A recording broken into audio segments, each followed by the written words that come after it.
El costo tan alto que se pagó en la cruz del Calvario para que la redención fuera exitosa fue muy alta, muy, muy alta. Realmente Jesucristo cargó con todos nuestros pecados y por eso nosotros debemos profundizar en esta doctrina fundamental de la fe cristiana para que de igual manera podamos valorar esta salvación tan grande. Bienvenidos a nuestra escuela bíblica con liderazgo.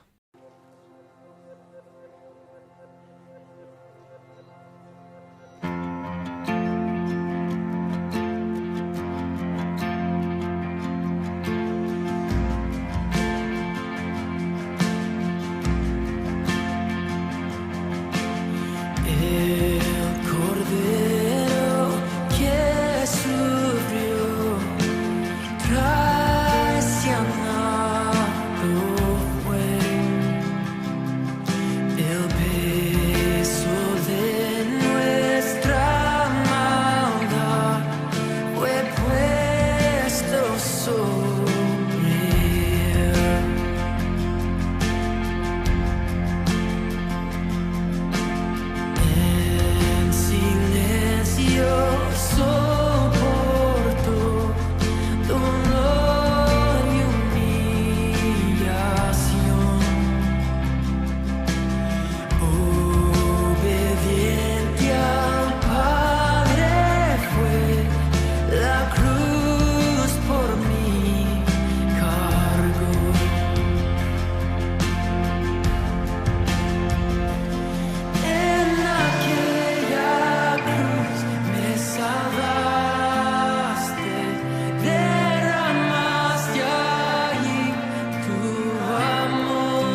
Bien, queridos hermanos, después de esta hermosa alabanza, vamos a continuar con nuestros estudios. Una vez más, bienvenidos a todos nuestros estudiantes de la Escuela Bíblica con Liderazgo. Estamos en Doctrinas Fundamentales y estamos viendo ahora la doctrina de la salvación o soteriología. Vamos a orar, vamos a pedirle a Dios que nos dé de su gracia, de su espíritu, que nos conceda el desarrollo de una lección de una manera bien enfocada, de manera que traiga edificación a los oyentes. Amado Padre Celestial, te damos gracias por este recurso, este medio que tenemos para comunicar las verdades de tu palabra. Señor, te rogamos que el Evangelio, poder de Dios para salvación a todo aquel que en él crea, sea entregado con puntualidad, ceñido a la verdad, y que tú quieras, almas se conviertan al Dios vivo. Por favor, Padre, concédame hablar con sencillez, pero con toda la verdad de tu palabra, Señor bueno. Solamente tú puedes guiarnos a toda verdad. Te lo pedimos en el nombre de nuestro Señor Jesucristo. Amén. Estuvimos viendo la clase pasada, queridos hermanos, ustedes recordarán acerca de la necesidad que tiene el hombre de ser salvo. ¿Por qué el hombre necesita ser salvo? Y estuvimos viendo algunos puntos, como que el hombre es pecador, que por cuanto todos pecaron, están destituidos de la gloria de Dios, están expuestos a la ira de Dios, a causa del castigo que viene, ¿no? Que es quedar expuestos al infierno.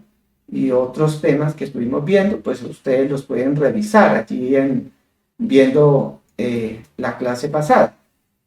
Bueno, pues hoy vamos a mirar, queridos, ahora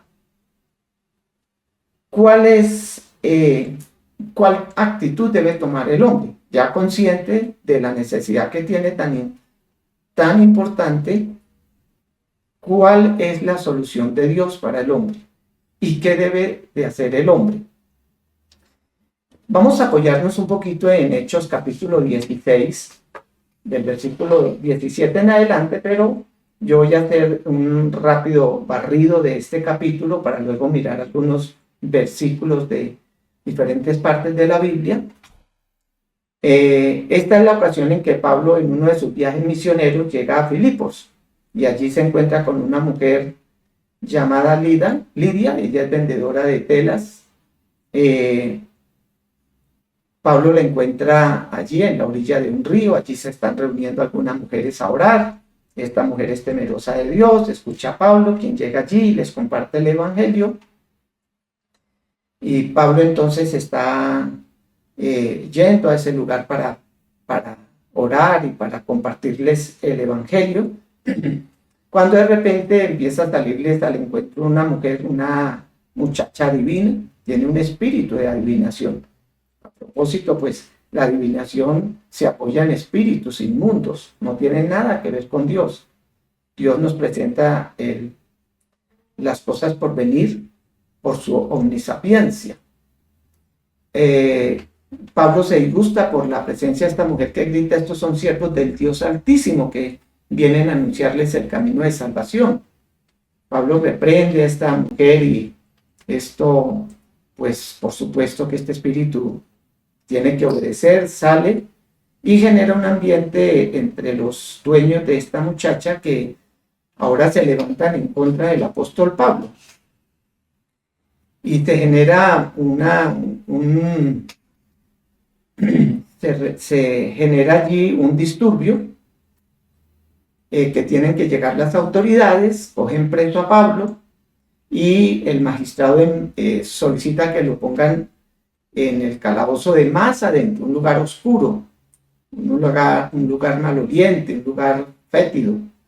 No hay un baño para los presos, quedan expuestos a muchas infecciones y todo lo que usted se pueda imaginar.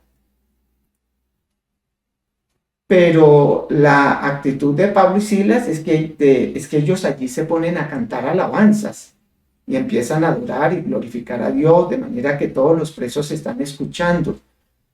Me imagino que estas alabanzas, por supuesto, tienen mucho contenido doctrinal de la salvación y los presos están escuchando, el carcelero está escuchando. No sabemos qué tanto sepa el carcelero acerca del mensaje que Pablo da, pero sabe suficiente como para saber que estos hombres son predicadores de un mensaje de esperanza y de vida. Como a medianoche se sucede algo extraordinario, porque mientras Pablo y Silas están adorando y alabando a Dios con sus cánticos, pues entonces de repente un terremoto estremece la cárcel y las cadenas no solamente de Pablo y Silas, sino de todos se sueltan de una manera, pues por el poder de Dios. Nadie de los presos, aunque todas las puertas se abren, nadie escapa. Dios tiene control de todo y más bien Pablo reúne a todos los presos, empieza a predicarles, se despierta el carcelero, va a observar qué está pasando, se da cuenta que no ve a los presos allí y con mucho temor a causa de la responsabilidad que tiene de los presos, pues él quiere suicidarse porque él tiene que responder con su propia vida por todos los que están allí.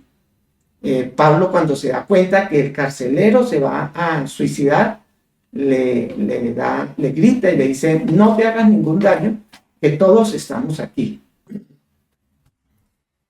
Bien, entonces el carcelero pide un poco de luz. Él pide luz porque él está en las tinieblas. Esto es a la medianoche. Además están en un lugar oscuro, es un calabozo. No hay el sistema eléctrico de ahora. Él pide luz y versículo 29 de Hechos de los Apóstoles, capítulo 16. Capítulo 16 de Hechos, versículo 29.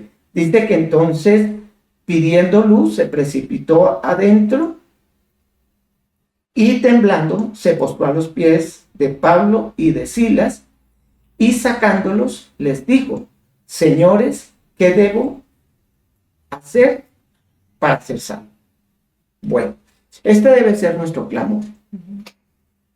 Somos conscientes de que somos pecadores, que la paga del pecado es muerte, que quedamos expuestos a la ira de Dios, que la ira de Dios se manifiesta en ese lugar llamado infierno, donde es un lago de fuego, de azufre, de un gusano que no muere, para cuerpos que resucitan, para la muerte segunda, y es un lugar donde nadie va a querer estar. Pero ¿cómo librarnos de ese lugar? ¿Cómo librarnos de ese lugar tan tenebroso? Y que quien llegue allí, llega porque ha hecho suficientes méritos para llegar allí. Es su pecado. Y digamos que esos no son méritos, pero no va a llegar injustamente al infierno. Llega por pecador. Y es por eso entonces que hemos visto que la necesidad de la salvación y de un salvador. Que luego entonces aquí vemos cómo el carcelero nos ayuda a entender el hombre qué puede hacer para ser salvo. Lo dice claramente en versículo 30 de Hechos 16. Y sacándolos les dijo: señores, ¿qué debo hacer para ser salvo? Porque hará la pregunta el carcelero, quien controla todas las llaves de la cárcel. ¿Por qué él pedir qué debe de hacer él para ser salvo cuando los que están en peligro de muerte y que están bajo rejas son los que están presos?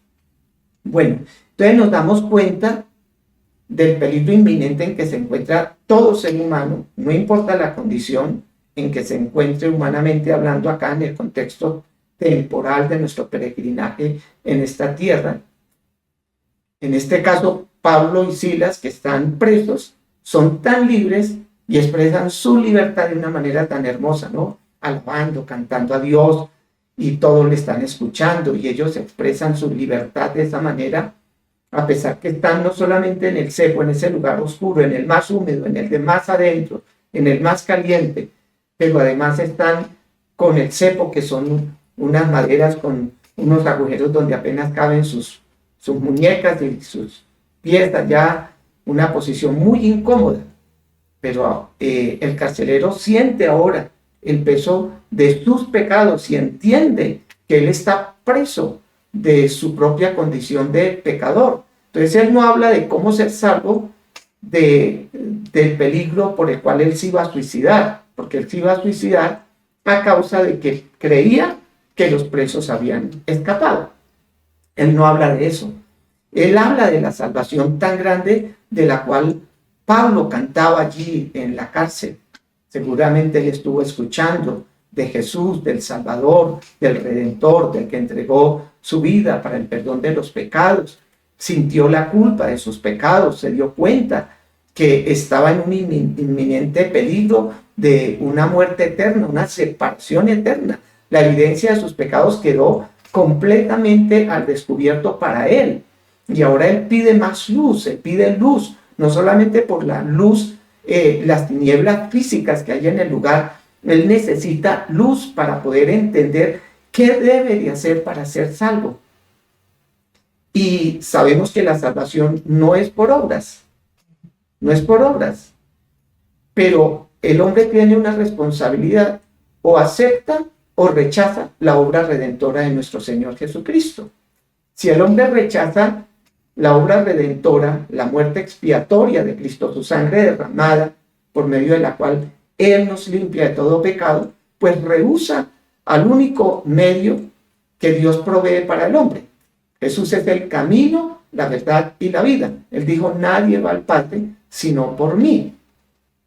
Esta pregunta debiera estar en la boca y en el corazón de cada persona, cada ser humano.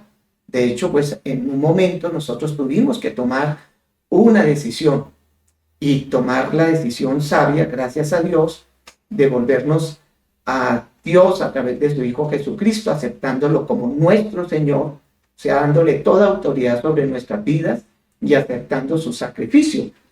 Bien, entonces, ¿qué debemos de hacer? Creer. Pablo le responde. Ellos le dijeron: cree en el Señor Jesucristo. ¿Creer qué de Jesucristo? ¿Qué? ¿Qué vamos a creer? Los demonios creen y tiemblan, pero ellos no lo reciben como su Señor, no lo aceptan como Salvador. Ellos están en una rebeldía abierta. Ellos se oponen a todo lo que es de Dios. Pero nosotros tenemos todavía esa prerrogativa de parte de Dios de tomar una decisión.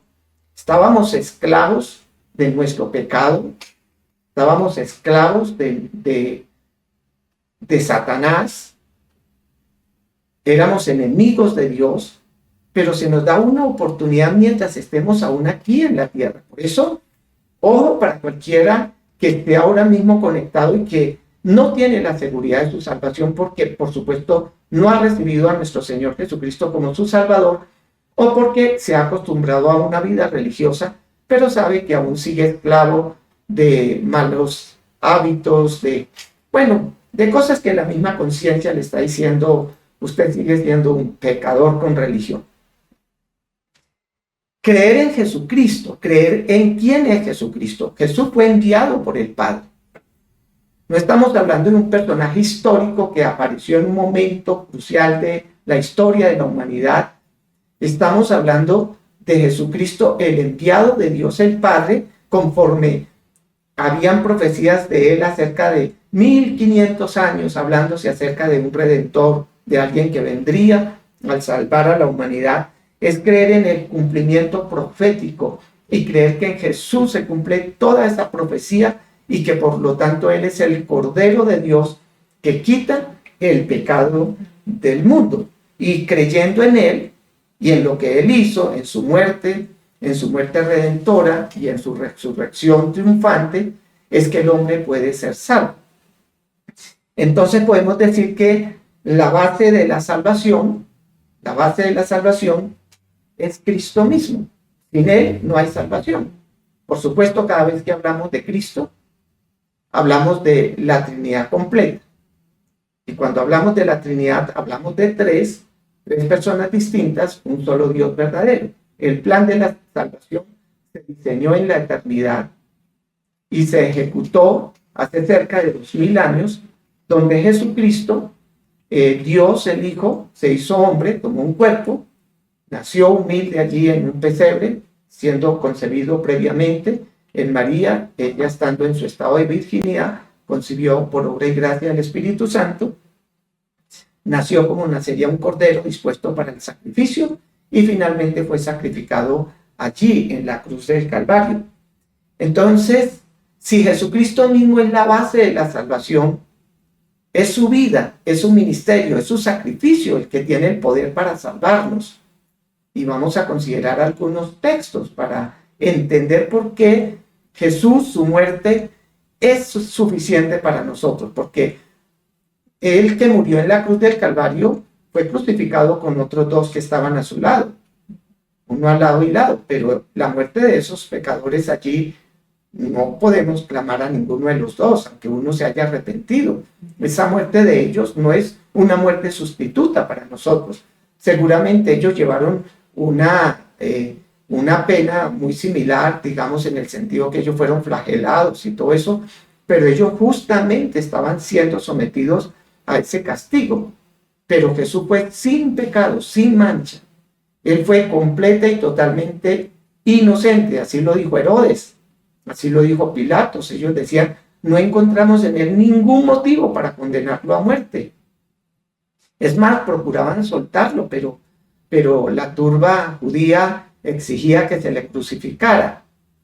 Y es que, hermanos queridos, es tan importante que entendamos que Jesús vino al mundo con el propósito de entregar su vida.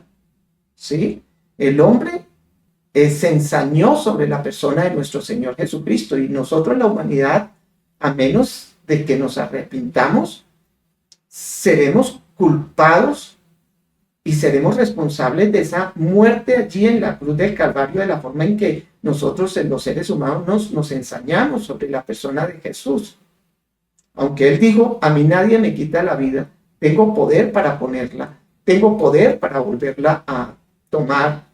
Y también el Padre, con el poder del Espíritu Santo, le levantó de entre los muertos.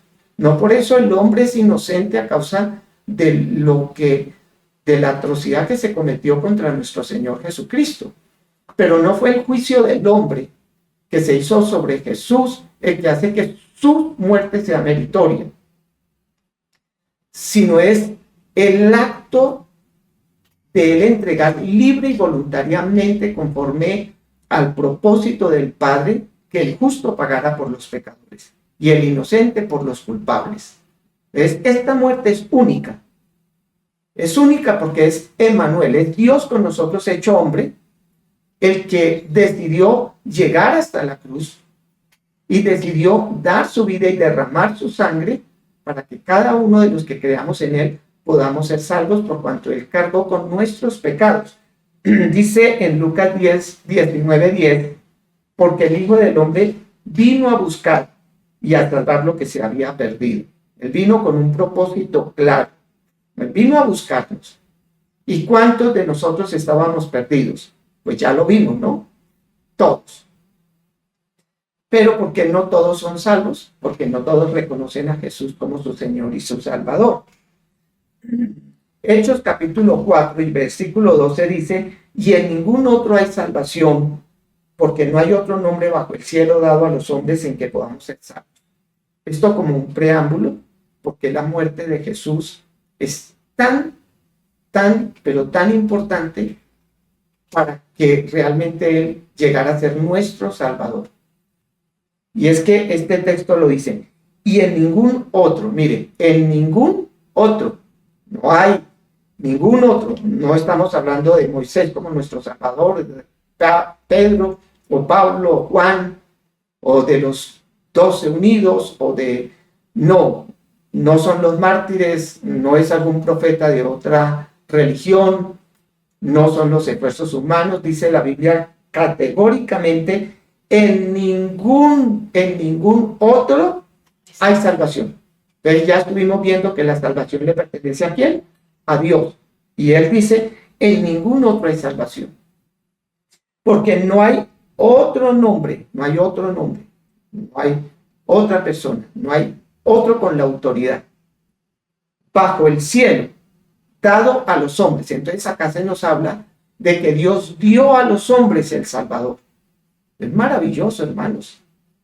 Esto no fue algo circunstancial y que se recrearon ciertas condiciones para que entonces surgiera un Salvador. No, Dios dio al hombre un Salvador. Y ahora nosotros debemos tener en cuenta qué debo de hacer. Cree en el Señor Jesucristo. Todo esto que vamos a hablar y que vamos a estar viendo a la luz de la Biblia es para creerlo. Y creyendo y rindiendo nuestra vida es que podemos ser salvos. Pero todo lo que era necesario para nuestra salvación fue hecho ¿por quién? Por Jesús.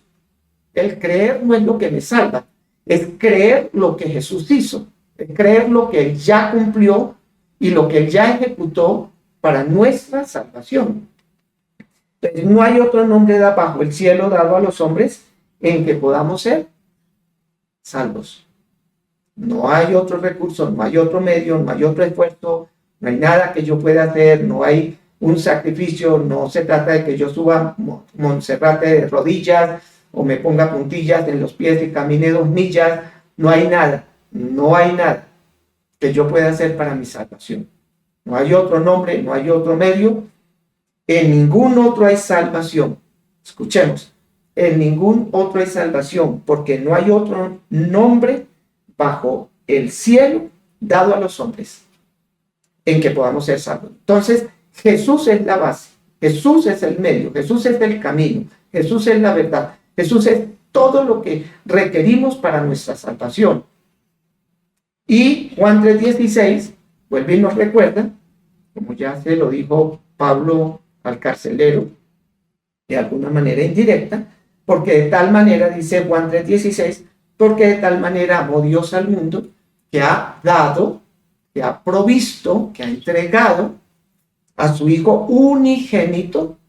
Y cuando hablamos de su Hijo unigénito, de Jesucristo, tenemos que recordar todo lo que tiene que ver con Él, lo que concierne y el cumplimiento de todas las profecías en Él, de su muerte expiatoria, para que todo aquel que en Él crea, o sea, que crea en todo lo que Él hizo, no se pierda, mas tenga vida eterna. Y luego añade en el versículo 17, porque no envió Dios a su Hijo al mundo para condenar al mundo, sino para que el mundo sea salvo por Él. Entonces, no hay otro nombre, Jesús es el único, Dios lo entregó, Dios lo dio, y lo dio para el sacrificio, para la muerte, para que el santo, el que es sin pecado, el inocente, se entregara por nosotros, los culpables, los pecadores, los que estábamos bajo condenación, porque Dios no envió a su Hijo al mundo para condenar, porque ya estábamos bajo condenación. El día que de él comieres, dice la Biblia, caería sobre la raza humana la condenación. Ese día empezaría la muerte, y desde entonces, pues, los seres humanos que nacemos, cada ser humano nace con una naturaleza que santa o pecadora. Nacemos con una naturaleza pecadora. Y Jesucristo es la provisión de Dios. Dios ama tanto que provee el medio, el recurso, ¿sí? Mucha gente se pregunta si Dios es amor, ¿por qué no salva a todos de una buena vez? Bueno, porque ese Dios de amor no puede pasar por inocente al pecador. Hay una sentencia de muerte para el pecador, pero como Él es amor y quiere salvar al que está matando niños, al que está facilitando los abortos, al que está promoviendo conductas malas, y a todos en general, porque todos somos pecadores, el mentiroso, el chismoso, el arrogante, todos tenemos una naturaleza pecaminosa. Entonces Él provee a su Hijo Jesucristo.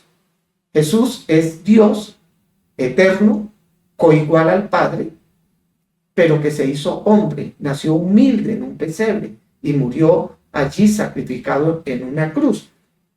Y esto para que a través de Él y creyendo lo que Él hizo por nosotros podamos ser ¿qué? Salvos.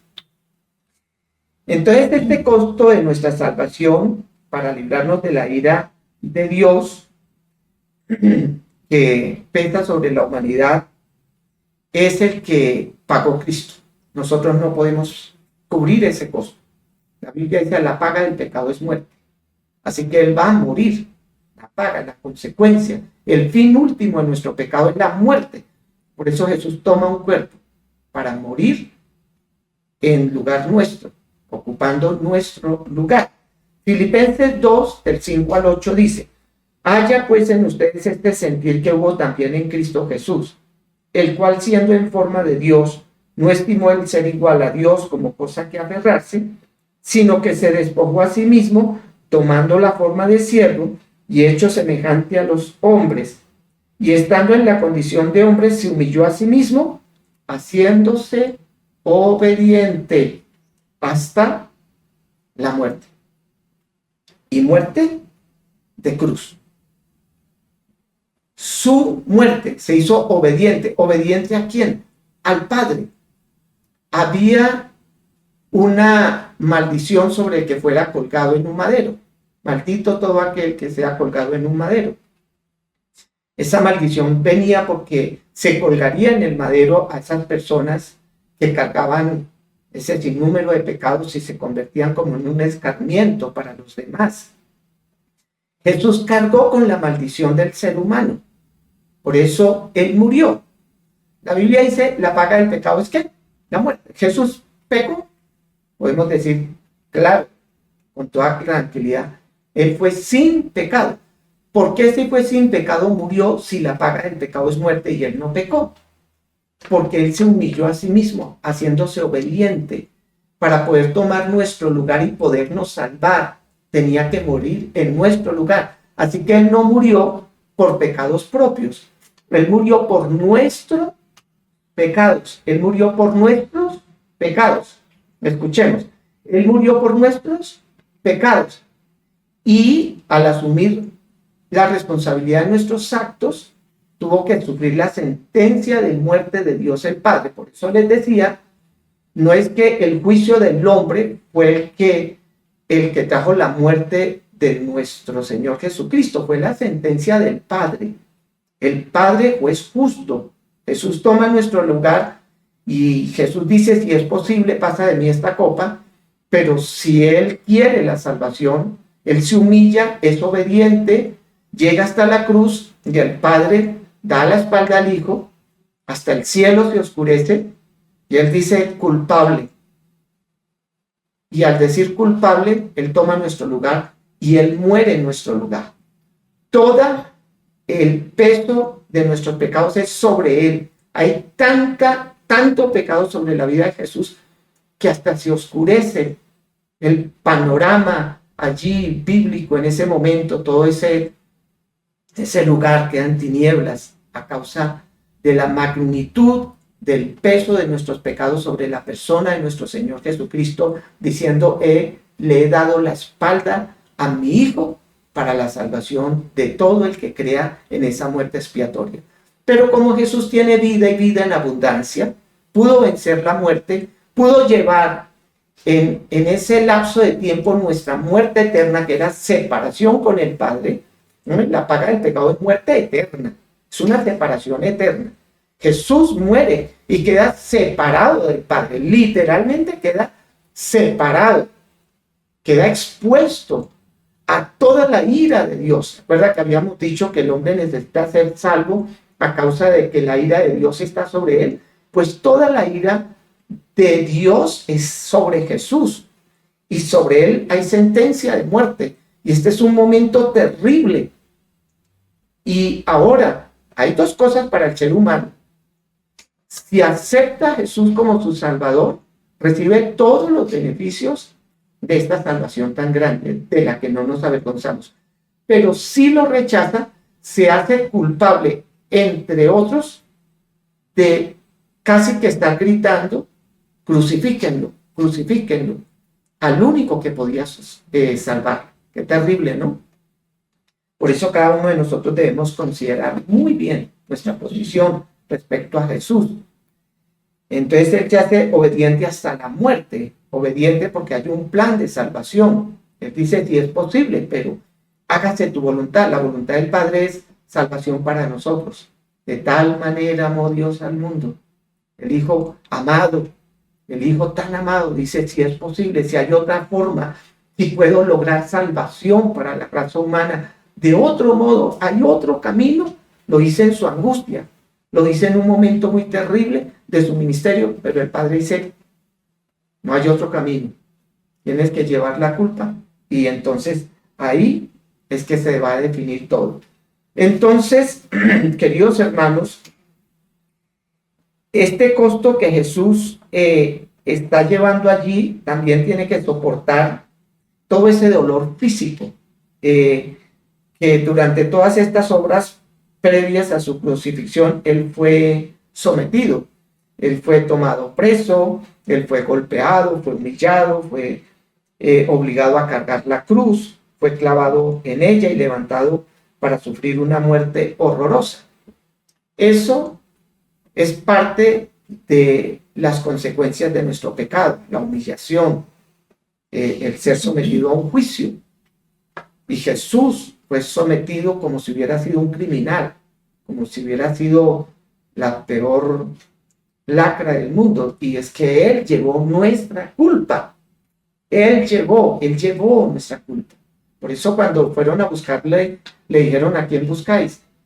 Y él dijo, ellos dijeron a Jesús, y él dijo, yo soy el Salvador, yo soy el que he venido a cumplir, yo soy el que he venido a tomar el lugar del hombre pecador.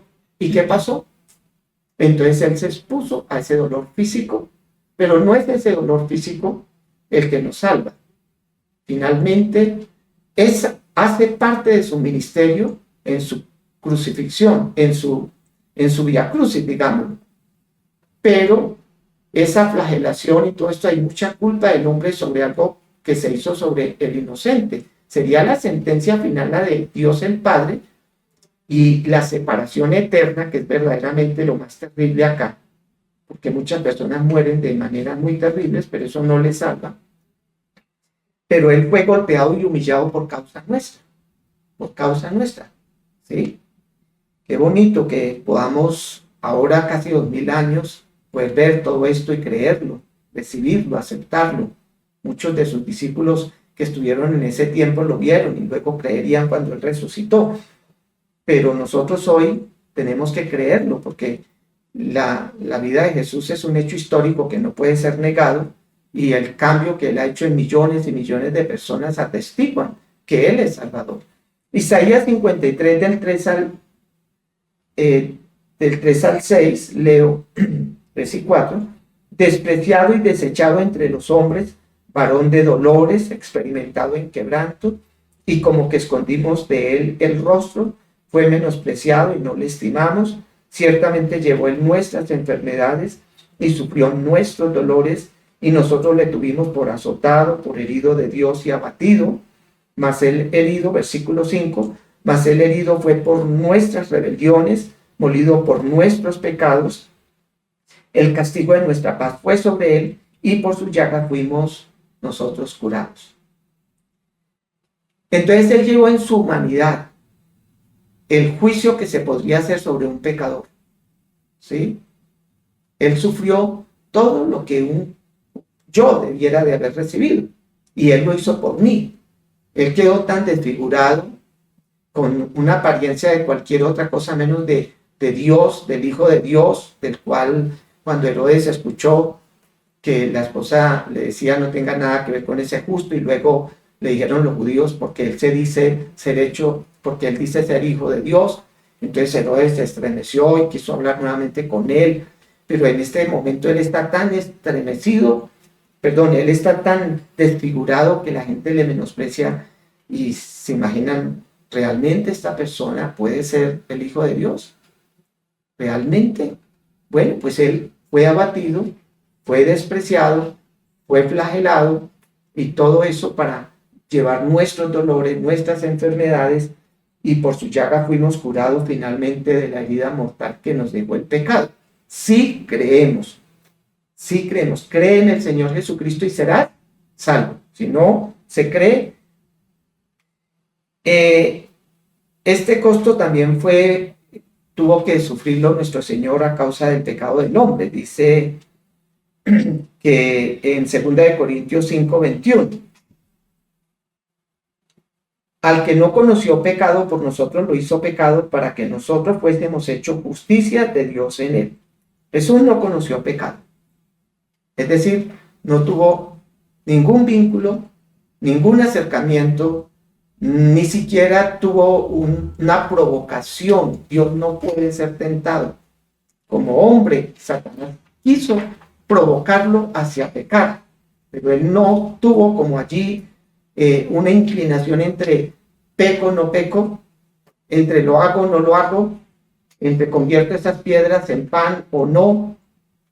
Fue tentado como hombre, pero nunca sintió siquiera la más mínima inclinación hacia el pecado. No tuvo una lucha interior entre ¿será que convierto estas piedras en pan? No, él fue sin pecado. Es el texto que dice, al que no conoció, no tuvo ninguna vinculación. En su interior no sufrió una lucha por no pecar. Él sencillamente no pecó, fue totalmente sin pecado, fue sometido. Satanás le quería arrastrar por el camino del pecado. No pudo, él no cometió pecado alguno. Por eso su muerte es tan valiosa. Su muerte, él pagó con su muerte.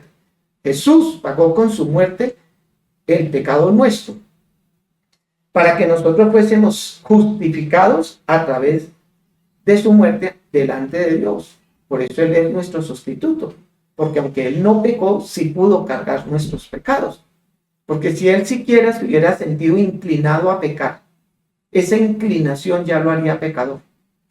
Entonces su muerte sería apenas el resultado de su pecado.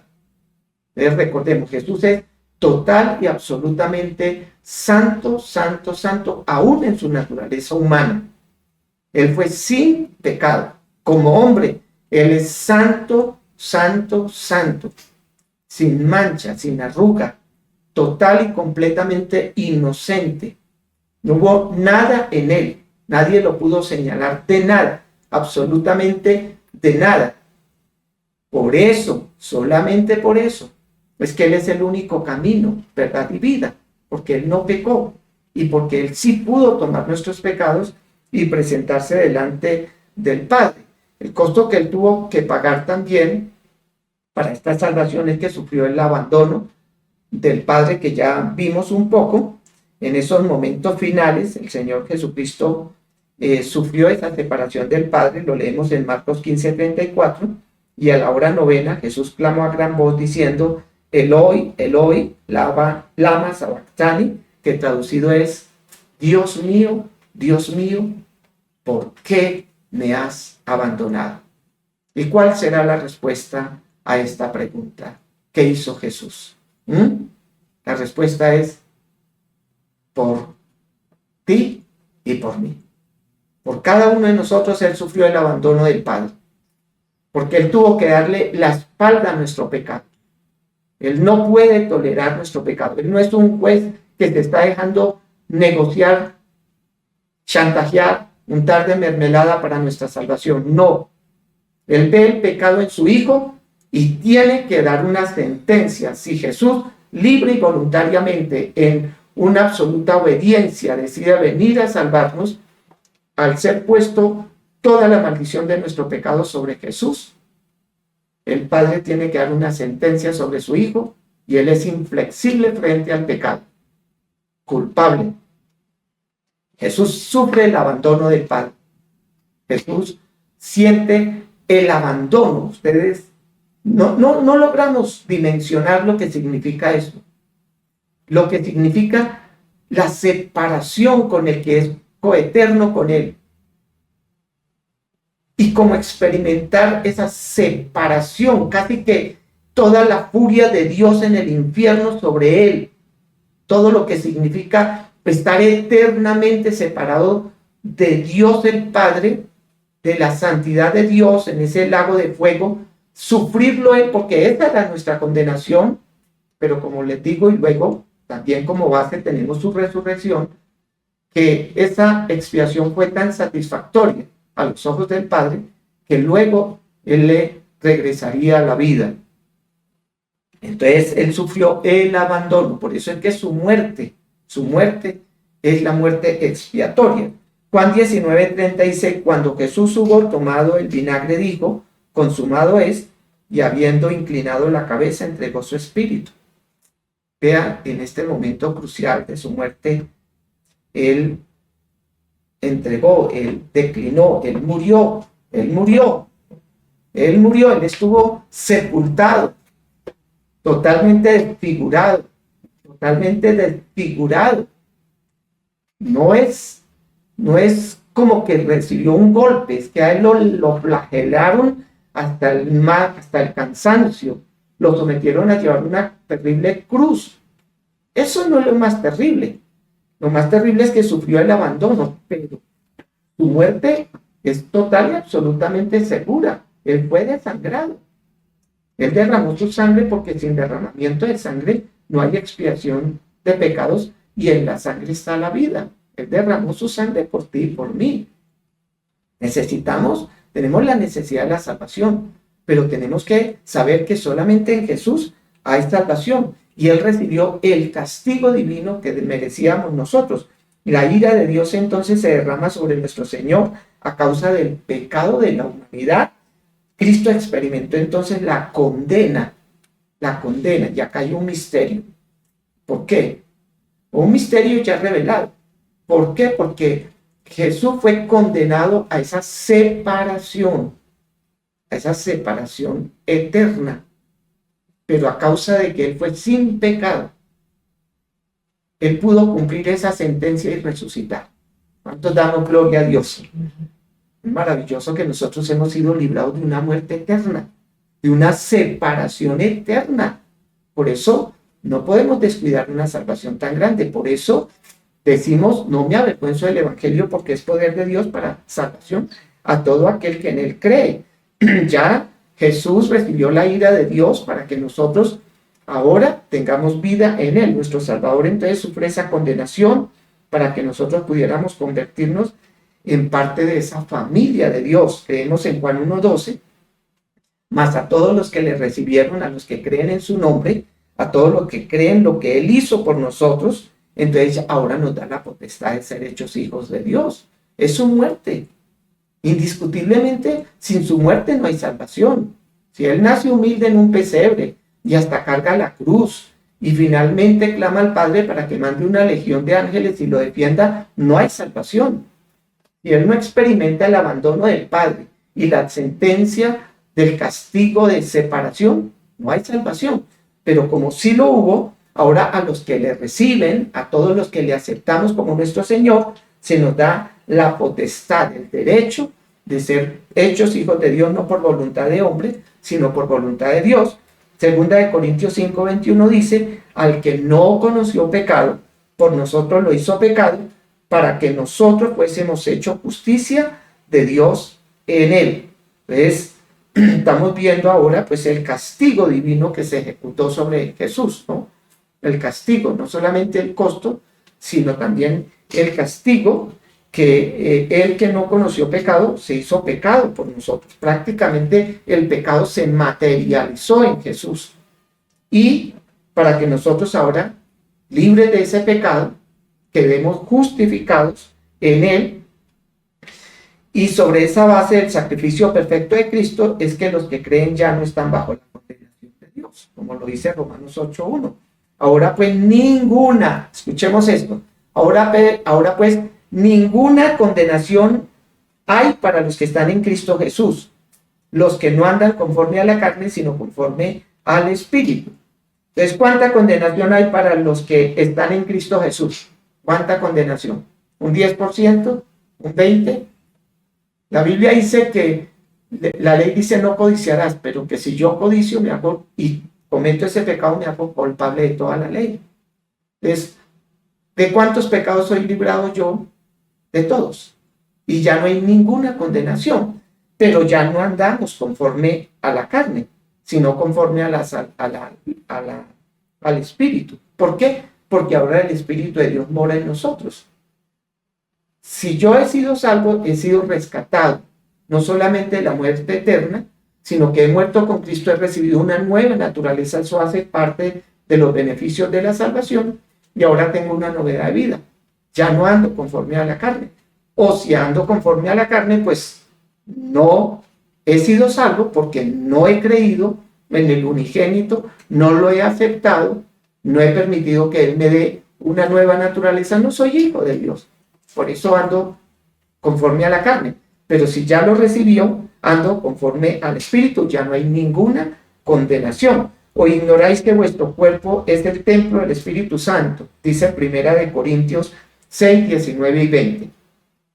¿O acaso ustedes ignoran que son templo, que su cuerpo es templo del Espíritu Santo, el cual está en ustedes o en vosotros, el cual tenéis de Dios y no sois vuestros, porque habéis sido comprados por precio? Glorificad pues a Dios en vuestro cuerpo y en vuestro espíritu, los cuales son de Dios.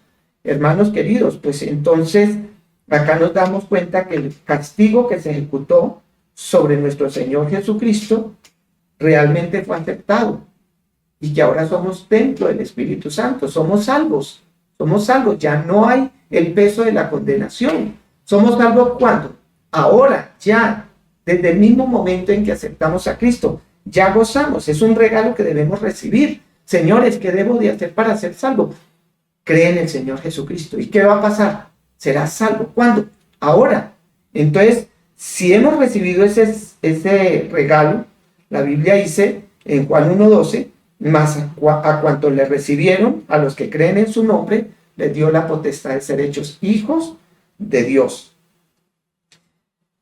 Vamos a dejar hasta ahí porque creo que ya el tiempo nos ha ganado. Pero esto está muy interesante, queridos hermanos, porque todo esto nos va a ayudar a valorar este regalo tan precioso, esta salvación tan grande, tan hermosa. Estamos valorando lo que Jesús hizo en la cruz del Calvario. Estamos entendiendo que su muerte expiatoria, aunque es Dios con nosotros, Él lo sufrió como hombre. Se hizo hombre para rescatarnos a nosotros los seres humanos.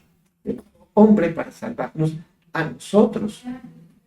Y a través de su muerte expiatoria es que ahora nosotros gozamos de esta salvación tan hermosa, tan bella. Ya no hay condenación alguna sobre nosotros. Ahora tenemos de parte de Él, por sus méritos, Dios nos da el derecho de ser hechos hijos de Dios. Él nos engendra, nos da una nueva naturaleza. Podemos andar en el Espíritu, ya no conforme a la carne, ya no satisfaciendo los deseos de la carne. Seguimos teniendo una lucha, pero en esa lucha recordamos, hijitos, si alguno de ustedes hubiere pecado, abogado tenemos para con el Padre. ¿Sí? Con el Padre quiere decir que soy hijo, porque tenemos para con el Padre. Si el Hijo peca, tiene un abogado para con el Padre. ¿Quién es ese abogado? Jesús, el que murió por nosotros, el que llevó todos nuestros pecados. No podía llevar parte de nuestros pecados, no podía llevar algunos pecados, porque un solo pecado ya me hace pecador, uno solo. Por eso Él tenía que librarme de todos. Él tuvo que pagar por todos nuestros pecados, todos. Pero ya no andamos para satisfacer la carne. Andamos porque somos salvos para agradar a nuestro Dios, mientras tenemos una lucha y esperamos la redención de este cuerpo mortal. Amado Padre Celestial, te damos muchas gracias por darnos este privilegio de ser hechos hijos de Dios. Gracias por este plan de la salvación que se ejecutó perfectamente y se consumó perfectamente en la vida de nuestro Señor Jesucristo, conforme todo lo que tú le habías ordenado. Él cumplió todo a cabalidad. Él dijo, consumado es. Y ahora, Señor, como Pedro, tenemos que expresar, Señor, sálvame, como este carcelero, decir, ¿qué debo de hacer para ser salvo? Y la respuesta divina es, cree en lo que ya se hizo, cree en lo que ya se ejecutó a través de Jesucristo, la sentencia que ya fue sobre Él para nuestra salvación. Te ruego, Señor, por aquellos que aún no le han rendido su vida a nuestro Señor Jesucristo. Te ruego, Señor, por aquella persona que tal vez ha llevado una vida religiosa, pero sigue viviendo conforme a los deseos engañosos de la carne. Sigue participando de una vida relajada, de placeres, de mundanalidad, de hipocresía y de muchas cosas que no atestiguan que es hijo de Dios. Te ruego para que hoy, a la luz de la verdad de tu palabra, sea convencido, redarguido, Señor, y que venga el arrepentimiento y que no se autoengañe, porque aunque sea religioso, a menos que tenga Cristo Jesús en su corazón, reciba una nueva naturaleza y como hijo de Dios, ahora en esa novedad de vida aborrezca el pecado y dé frutos dignos de arrepentimiento, no irá a la salvación. Podrá decir: Señor, Señor, en tu nombre hice, prediqué, evangelicé, todo lo que quiera, pero tú dirás: yo no te conozco. Ayúdanos a todos, Señor, a amar esta salvación tan grande, Señor. Ayúdanos, Padre Celestial, a vivir como es digno de los hijos de Dios y a honrarte y a compartir esta verdad que tú nos has participado a nosotros de esta salvación con los que aún no te conocen. Te lo pedimos en el nombre de Jesús nuestro Señor. Amén. Dios les bendiga, mis amados hermanos.